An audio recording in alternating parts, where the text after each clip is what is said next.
पत्नी बुरे लोगों के हाथों में पड़ जाती है और उसका पति पूरे जंगल के जानवरों को साथ लेकर उसे बचाने निकल पड़ता है। यह कहानी है उस आदमी की जिसे एक मादा गोरिल्ला ने पाला था। जब वह अभी एक शिशु ही था, उसके माता पिता समुद्री हादसे का शिकार होकर इस अनजान जंगल में फंस गए थे। दुर्भाग्य से कुछ ही समय बाद दोनों एक भयानक बीमारी से संक्रमित होकर एक एक करके मर गए। उसी दौरान एक मादा गोरिल्ला वहाँ से गुजरी और उसने उस छोटे से बच्चे को देखा जो अपने पालने में पड़ा हुआ था। शायद मातृत्व की भावना या दया के कारण उसने उस बच्चे को उठाया और अपने झुंड में ले जाकर उसे अपने ही बच्चे की तरह पालने का फैसला किया। झुंड के बाकी गोरिल्ला इस बात से खुश नहीं थे। वे गुस्से में आवाजें निकालते हुए विरोध करने लगे, लेकिन वह मादा गोरिल्ला किसी की परवाह नहीं करती थी। उसने माँ की तरह उसकी जिम्मेदारी उठाई और उसे धीरे धीरे बड़ा करने लगी। यही बच्चा आगे चलकर जंगल में मशहूर टार्जन बना। वह बचपन से ही गोरिल्लाओं के बीच पला बढ़ा, लेकिन झुंड का नेता हमेशा उसे एक बाहरी इंसान मानकर उससे नफरत करता था। उसे लगता था कि यह इंसान उनके समूह के संतुलन को बिगाड़ देगा, इसलिए वह कई बार मौका ढूंढकर उसे भगा देने या मार डालने की कोशिश करता रहा। आखिर कौन देखना चाहता है कि गोरिल्लाओं के बीच एक इंसान रहे, लेकिन हर बार उसकी माँ बन चुकी गोरिल्ला उसके सामने खड़ी हो जाती, नेता को डरा कर पीछे हटा देती और फिर अपने स्नेह भरे आलिंगन से उसके घायल दिल को शांत करती। झुंड के बाकी गोरिल्ला भाई भी उसके साथ अच्छे थे। जंगल की कठिन ट्रेनिंग और रोजमर्रा की जिंदगी में उसने चीते जैसी फुर्ती और गोरिल्ला जैसी ताकत हासिल कर ली। यहाँ तक कि जंगल के सबसे खतरनाक शिकारी भी उसे देखकर रास्ता बदल लेते थे और उसके पास आने की हिम्मत नहीं करते थे। धीरे धीरे अपनी ताकत के दम पर उसने पूरे जंगल के जानवरों का सम्मान जीत लिया। वह साधारण इशारों और आवाजों से उनसे बात भी कर सकता था और इस तरह वह जंगल के सभी जीवों के बीच एक मान्यता प्राप्त अस्तित्व बन गया। यहाँ तक कि गोरिल्ला नेता ने भी आखिरकार अपना पूर्वाग्रह छोड़ दिया और उसे अपने समूह का हिस्सा मान लिया। वह मन ही मन उसे इस जंगल का राजा मानने लगा। लेकिन तभी कहानी में एक बड़ा मोड़ आता है। पहाड़ के नीचे रहने वाली एक जनजाति अपने युवाओं के वयस्क होने के समारोह के लिए शिकार करने जंगल में आती है। उसी दौरान एक युवा शिकारी तीर चलाता है जो सीधे उस मादा गोरिल्ला को जा लगता है जिसने टार्जन को पाला था। वह दर्द से कराहते हुए जमीन पर गिर जाती है। टार्जन जब अपनी पालने वाली माँ को धीरे धीरे ठंडा होते हुए देखता है तो वह पूरी तरह टूट जाता है। उसका दिमाग सुन्न हो जाता है और फिर अचानक उसके अंदर गुस्से का ज्वालामुखी फट पड़ता है। वह दौड़कर उस शिकारी को पकड़ लेता है और गुस्से में उसे वहीं मार डालता है।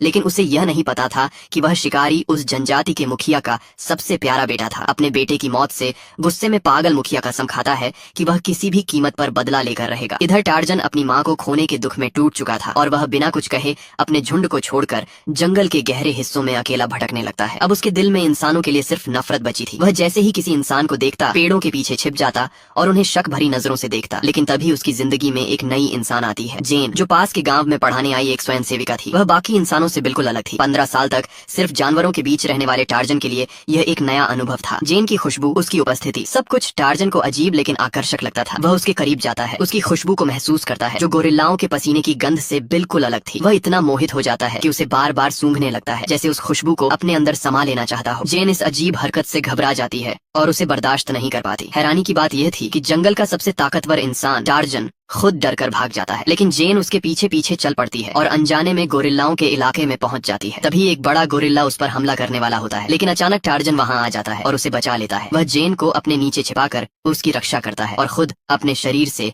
हमले सहता है। गोरिल्ला इसे अपने झुंड के साथ धोखा मानता है और टार्जन पर बेरहमी से हमला करता है, लगभग उसे मार ही डालता है। किस्मत से टार्जन बच जाता है। गंभीर रूप से घायल टार्जन को जेन किसी तरह अपने गांव ले जाती है और उसकी जान बचाती है। इसके बाद जेन अपने प्यार, धैर्य और देखभाल से धीरे धीरे टार्जन के दिल की कठोरता को पिघलाती है। वह उसे इंसानों की भाषा भी सिखाती है। समय के साथ टार्जन इंसानी दुनिया में ढलने लगता है और दोनों के बीच प्यार पनपने लगता है। एक दिन टार्जन को अपने माता पिता द्वारा छोड़ा गया एक पत्र मिलता है जिससे उसके अतीत का राज्य खुलता है। उसे पता चलता है कि उसके पिता एक बड़े रईस थे जो अपनी गर्भवती पत्नी के साथ समुद्री हादसे में फंस गए थे और यहाँ आ पहुंचे थे। उसकी माँ ने उसे जन्म देने के कुछ समय बाद ही मलेरिया से दम तोड़ दिया था। उसके पिता ने उसे अकेले पालने की कोशिश की, लेकिन एक दिन खाना ढूंढते समय उनका सामना गोरिल्ला से हो गया और वह मारे गए। इसके बाद ही टार्जन को एक मादा गोरिल्ला ने अपनाया था। अपनी असली पहचान जानने के बाद टार्जन इंसानी समाज में लौटता है, अपने पिता की संपत्ति और उपाधि संभालता है और जेन के साथ एक आलीशान जिंदगी जीने लगता है। समय बीतता है और देखते ही देखते 10 साल गुजर जाते हैं। अब टार्जन एक प्रभावशाली सांसद बन चुका होता है। एक दिन संसद से उसे खबर मिलती है कि इंग्लैंड के राजा ने उसे खास तौर पर कांगो आने का निमंत्रण दिया है, जहां उसने स्कूल और चर्च बनवाए हैं। इसलिए उसे एक विशेष दूत बनाकर वहां भेजा जाना है ताकि वह स्थानीय हालात का निरीक्षण कर सके। बचपन से ही वहां पले बड़े होने के कारण टार्जन इस काम के लिए सबसे सही व्यक्ति था। लेकिन टार्जन अब अपनी पत्नी के साथ शांति भरी जिंदगी जीना चाहता था। वह उस जंगल में वापस नहीं जाना चाहता था जहां उसकी दर्दनाक यादें बसी हुई थीं। इसलिए वह गर्म मौसम का बहाना बनाकर इस निमंत्रण को ठुकरा देता है। वह अतीत को फिर से जीना नहीं चाहता था, खासकर तब जब वहां की स्थिति अभी भी खतरनाक बनी हुई थी। लेकिन जब उसे लगा कि वह इस सब से बच जाएगा, तभी लाओ हे नाम का एक खास दूत उसके पास आता है और उसे एक छुपा हुआ सच बताता है। वह बताता है कि इंग्लैंड का राजा पिछले 17 सालों से कांगो पर अपना कब्जा जमाए हुए है और वहाँ के हालात उतने अच्छे नहीं हैं जितना दिखाया जा रहा है। अंग्रेजों की हुकूमत वहाँ पूरी तरह हावी हो चुकी थी। उन्होंने कांगो के खजाने और संसाधनों को बेरहमी से लूटना शुरू कर दिया था। कांगो के अंदर बड़े बड़े रेलवे प्रोजेक्ट्स बनाए जा रहे थे, लेकिन साथ ही सभी बाहरी रास्तों को बंद कर दिया गया था, जिससे कांगो का बाहरी दुनिया से संपर्क पूरी तरह टूट चुका था। टार्जन को चुप देखकर लाओ हे आगे कहता है कि अंग्रेजों का मकसद सिर्फ व्यापार नहीं हो सकता। जब उन्होंने हर रास्ता बंद कर दिया है और किसी को अंदर आने की इजाजत नहीं है, तो अंदर क्या चल रहा है इसका किसी को कोई अंदाजा नहीं है। लाओ हे को शक था कि कांगो के अंदर गुप्त रूप से गुलामी की प्रथा फिर से शुरू की जा रही है। वह सच्चाई जानना चाहता था और इसीलिए उसने टार्जन से गुजारिश की कि वह उसके साथ कांगो चले और वहाँ की हकीकत सामने लाने में उसकी मदद करे। टार्जन ही एक ऐसा इंसान था जो कांगो के घने जंगलों को भी जानता था और साथ ही एक रईस परिवार से भी था, इसलिए वही इस रहस्य से पर्दा उठा सकता था। टार्जन पहले चुप रहा, लेकिन जब उसने अपने पुराने दोस्त का नाम सुना तो आखिरकार उसने इस मिशन के लिए हामी भर दी। उसकी पत्नी जेन इस यात्रा को लेकर बहुत उत्साहित थी। वह बचपन से अपने पिता के साथ कांगो में रह चुकी थी और उस जगह को अपना घर मानती थी। वह हमेशा से वहाँ वापस जाकर अपने पुराने दोस्तों से मिलने का सपना देखती थी, लेकिन टार्जन शुरू में इसके खिलाफ था। उसे लगता था कि वह जगह अब बहुत खतरनाक हो चुकी है, लेकिन जेन के जिद के आगे वह हार गया और आखिरकार मान गया। 3 दिन बाद टार्जन, जेन और लाओ हे कांगो की ओर निकल पड़े। जैसे ही वे कांगो के विशाल मैदानों में पहुंचे, टार्जन की मुलाकात अपने बचपन के साथियों से हुई। इतने सालों बाद अपने घर लौटकर वह बहुत खुश था, यहाँ तक कि एक पुराना जानवर साथी जिसे वह बचपन से जानता था दौड़ता हुआ उसके पास आया और उसे देखकर खुशी से झूम उठा। टार्जन भी इस यात्रा को लेकर उत्साहित हो गया, लेकिन उसे इस बात का अंदाजा नहीं था कि कांगो की जमीन और उसके संसाधनों को लेकर एक खतरनाक साजिश पहले से ही रची जा चुकी थी, जिसमें वह खुद फंसने वाला था। उसका यह घर वापसी का सफर पहले से ही एक जाल बन चुका था और उसे आने वाले खतरे की कोई खबर नहीं थी। असल में 1884 के उस अशांत दौर में यूरोप की ताकतें अफ्रीका को आपस में बांटने की योजना बना रही थी। कांगो का इलाका अपने खनिज और हाथी दांत के लिए बहुत मशहूर था, इसलिए इंग्लैंड के राजा ने उसे जबरदस्ती अपने कब्जे में ले लिया। लेकिन सिर्फ 5 साल बाद ही उस राजा पर कर्ज का बोझ बढ़ गया, क्योंकि उसने अपनी कॉलोनियों को जरूरत से ज्यादा फैला दिया था। इस आर्थिक संकट से निकलने के लिए उसने अपने सबसे भरोसेमंद मंत्री रोम को कांगो के अंदरूनी हिस्सों में भेजा। उसका मकसद था एक रहस्यमयी जगह ओपा के हीरे की खदान को ढूंढना, जिसके बारे में कहा जाता था कि वहां अनगिनत हीरे छिपे हुए हैं। लेकिन जब रोम वहां पहुंचा तो उसने पाया कि वह इलाका बोंगा नाम की एक जनजाति के कब्जे में है और यही वही जनजाति थी जिसके मुखिया के बेटे को टार्जन ने सालों पहले मार दिया था। इस वजह से उस जनजाति का मुखिया अब तक टार्जन से बदला लेने की आग में जल रहा था, इसलिए दोनों पक्षों के बीच एक खतरनाक समझौता हो गया। एक जोरदार गोलीबारी की आवाज गूंजती है, लेकिन गोलियां सिर्फ घने कोहरे में जाकर खो जाती हैं, किसी इंसान को छू तक नहीं पाती। सैनिक अपने हथियार संभाले धीरे धीरे कदम बढ़ाते हुए उस सफेद धुंध के अंदर घुसते हैं। जैसे ही वे घाटी के अंदर गहराई तक पहुंचते हैं और एक क्रॉस के पास आते हैं, वे सब अचानक ठिठक जाते हैं। उस क्रॉस पर उनके वही साथी लटके हुए थे जिन्हें कुछ दिन पहले जांच के लिए भेजा गया था। अब उनकी लाशें सख्त हो चुकी थीं। सैनिक अभी इस सदमे से उबर भी नहीं पाते कि तभी कोहरा धीरे धीरे छंटने लगता है और उन्हें एहसास होता है कि वे चारों तरफ से घिर चुके हैं। उनके चारों ओर भाले लिए खड़े स्थानीय आदिवासी योद्धा उन्हें घेरे हुए थे। इससे पहले कि सैनिक अपनी बंदूकें उठा पाते, पानी के भीतर से अचानक और आदिवासी निकल आते हैं और उन पर हमला कर देते हैं। यह हमला इतना अचानक था कि सैनिक संभल ही नहीं पाते। ऊपर पहाड़ी पर खड़े योद्धा भी इस हमले में शामिल हो जाते हैं और चारों तरफ से भाले बरसाने लगते हैं। इस जबरदस्त घेराबंदी के सामने वह पूरी सेना कुछ ही पलों में बिखर जाती है। पानी में छिपे हुए आदिवासी योद्धा किसी जंगली शेर से कम नहीं थे। सिर्फ 3 मिनट के अंदर उन्होंने सभी सैनिकों का सफाया कर दिया। केवल राजा का भेजा हुआ मंत्री रोम किसी तरह जान बचाकर भाग निकलता है। बोंगा जनजाति का मुखिया इन अजनबियों के इरादों को भली भांति समझ चुका था। वह जानता था कि वे हीरों के लालच में यहाँ आए हैं, लेकिन उसने रोम को मारने के बजाय उसे 3 हीरे दे दिए। उसका असली मकसद कुछ और था। वह रोम का इस्तेमाल करके टार्जन को जंगल के अंदर गहराई में बुलाना चाहता था ताकि अपने बेटे की मौत का बदला ले सके। उसने रोम से वादा किया कि अगर वह इस योजना में सफल हुआ तो उसे अनगिनत हीरे मिलेंगे। इतने बड़े लालच के सामने रोम इनकार नहीं कर सका। उसने अपनी ताकत और संबंधों का इस्तेमाल करते हुए दोस्त से मिलने और इलाके का निरीक्षण करने के बहाने टार्जन और उसके साथियों को कांगो आने के लिए फंसा लिया। जैसे ही वे जेन के पुराने गांव पहुंचे,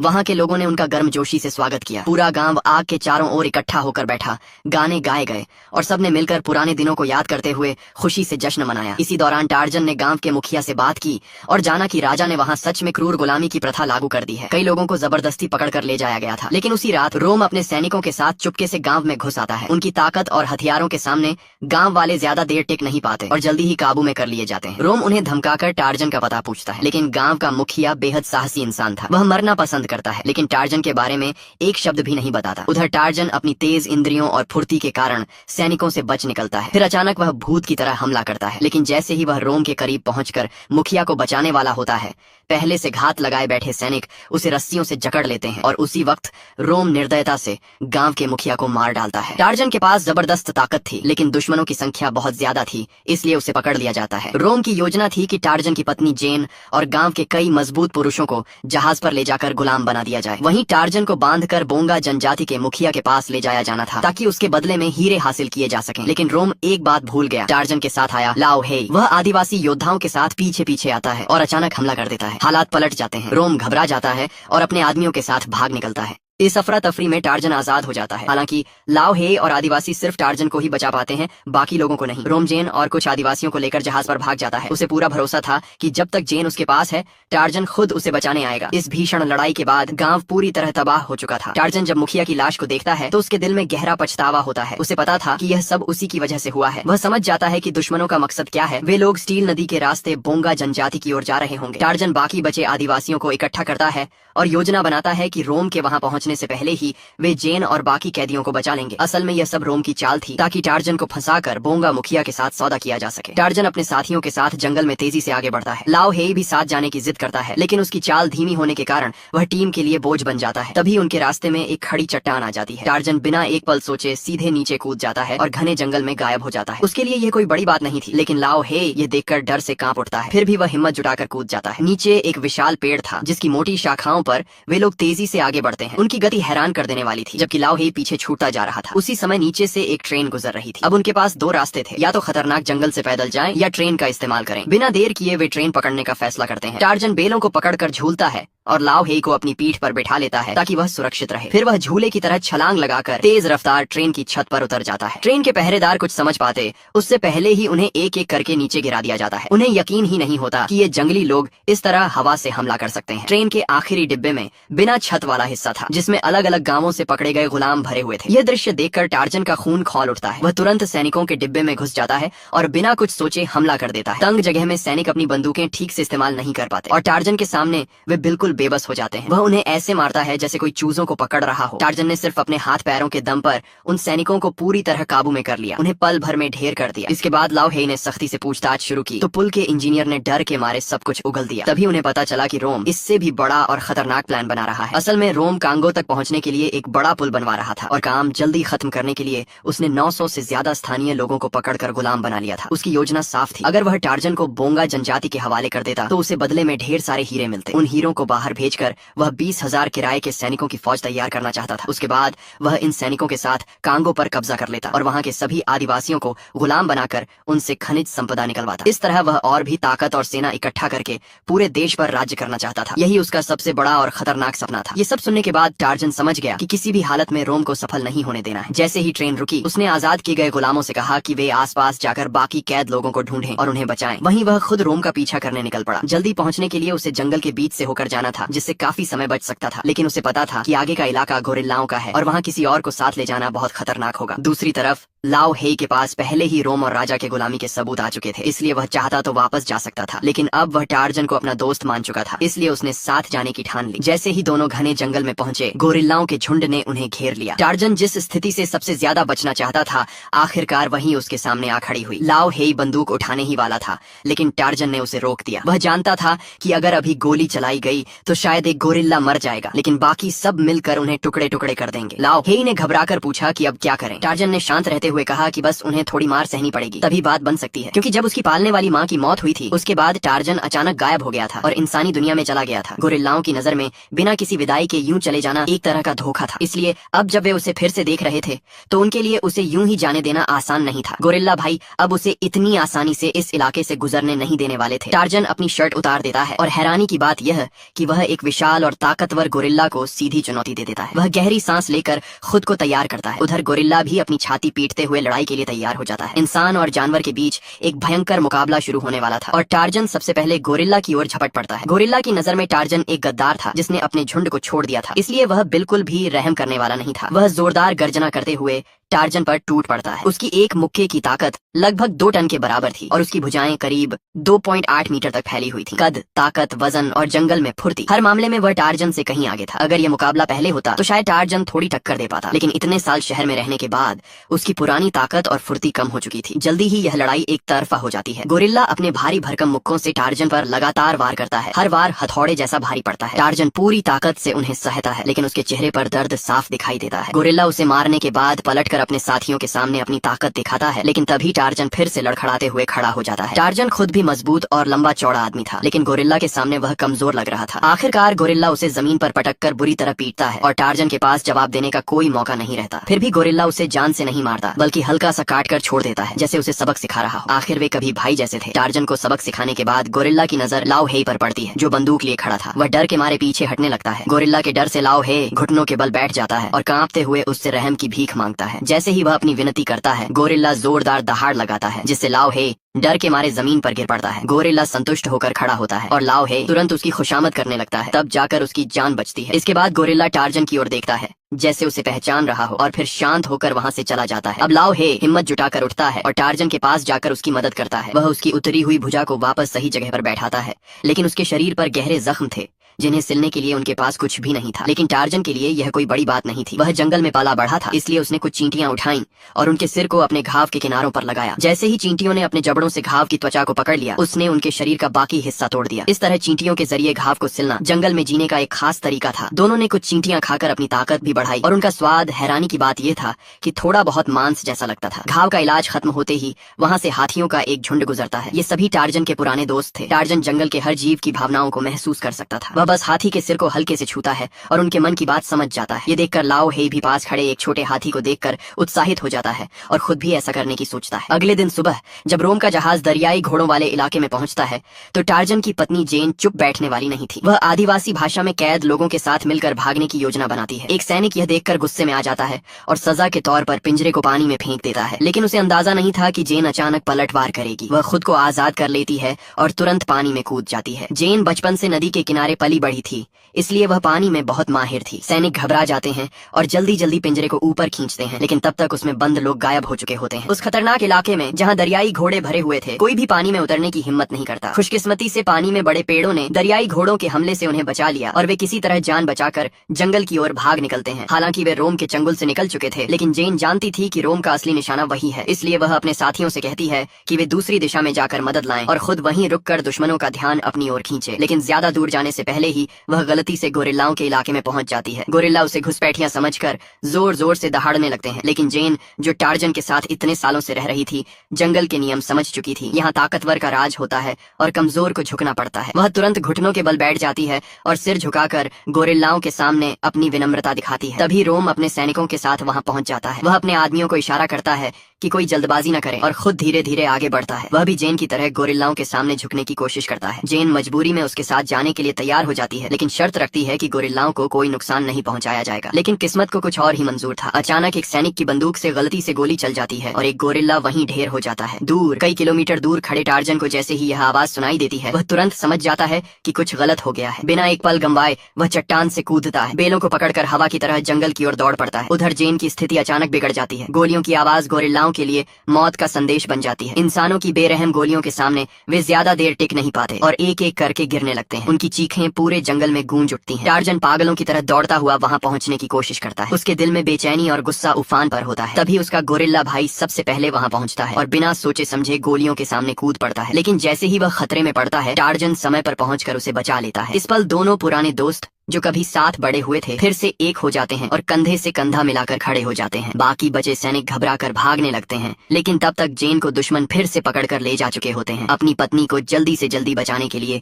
टार्जन अकेले ही उसके पीछे निकल पड़ता है। जब लाओ हेई लड़खड़ाते हुए मौके पर पहुंचता है, तो उसके सामने सिर्फ तबाही का मंजर होता है। हर तरफ बर्बादी और खामोशी। तब तक जेन को रोम पकड़कर बोंगा जनजाति के इलाके में ले जा चुका होता है। जैसा कि उम्मीद थी, अपने प्यार के लिए टार्जन जानता हुआ भी कि आगे मौत का जाल बिछा है, बिना रुके सीधे दुश्मनों के अड्डे पर पहुंच जाता है। इसी बीच रोम कई बक्सों में भरे बेशकीमती हीरे हासिल कर चुका था। अगर उसका प्लान सफल हो जाता तो उसका अंजाम बहुत भयानक होता। टार्जन के सामने बोंगा जनजाति के योद्धा आकर खड़े हो जाते हैं। उधर जनजाति का मुखिया, जिसके चेहरे पर सालों का गुस्सा और दर्द साफ झलक रहा था, आखिरकार अपने बदले का वक्त आ जाने से जल रहा था। दोनों आमने सामने खड़े थे और अब इस दुश्मनी का अंत होना तय था। टार्जन की यादों में वह पुराना हादसा उभर आता है जब मुखिया के बेटे ने उसकी गोरिल्ला माँ को मार दिया था और बदले में टार्जन ने उसे मार गिराया था। दोनों अपने अपने नजरिए से सही थे। मुखिया के बेटे के लिए गोरिल्ला सिर्फ एक शिकार था जिससे वह अपनी बहादुरी साबित करना चाहता था, लेकिन टार्जन के लिए वही गोरिल्ला उसकी माँ थी, उसका परिवार थी। इसलिए उसने भी उसी दर्द में मुखिया के बेटे की जान ले ली। एक जान के बदले एक जान,